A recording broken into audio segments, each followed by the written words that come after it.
ka ba? Wala akong baril, nak. Hindi naman ako sundalo, pulis o security man lang. Anong wala? Oo! Sabi ni Mama, narinig ko doon sa kwarto. Wow. Tulog na sila. Iputok mo na.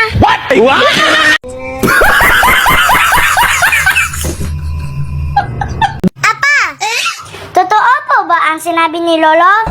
Oh, bakit? Ano bang sabi ng lolo mo?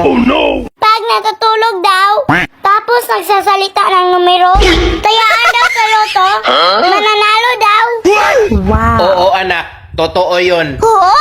Ah, ganun po pa? Kaya ka na pa? Ah, bakit naman ako tumaya? Di ba pa? Kagabi, tulog na kayo lahat? Oo. Narinig ko si Mama na nagsalita siya ng numero. Ha? Anong numero? 60 na!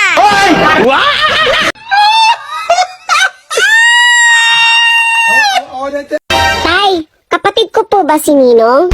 Hindi, anak. Kumpare ko yun. Bakit mo na itanong? Kasi po, Tay, nakita ko si Ninong dumidede din kay nanay.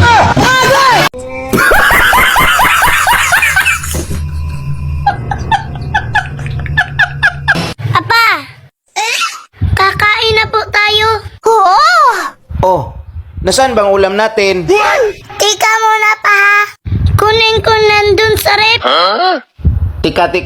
Di ba wala naman tayong rep, nak? Ay, oo nga pala. Nakalimutan ko. Wala naman din pala tayong ulam.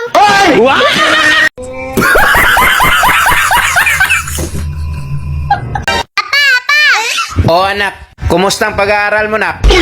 Tinanong ako ni Ma'am kung ano raw favorite subject ko. Oh, anong sabi mo? Sabi ko, Ma'am, English po. Wow, manang-mana ka talaga sa akin, nak. Sige nga, subukan nga kita. Anong English ng kamatis? Tomato. Wow. Ang galing ah. Ito. Ano namang English ng talong? Talong. Oo. Plant. Hindi po plant, anak. Ano po? Eggplant po ang talong, nak. Ha? Eggplant? Pag may halong sigurong itlog, eggplant. Pero pag wala po, plant lang po yun.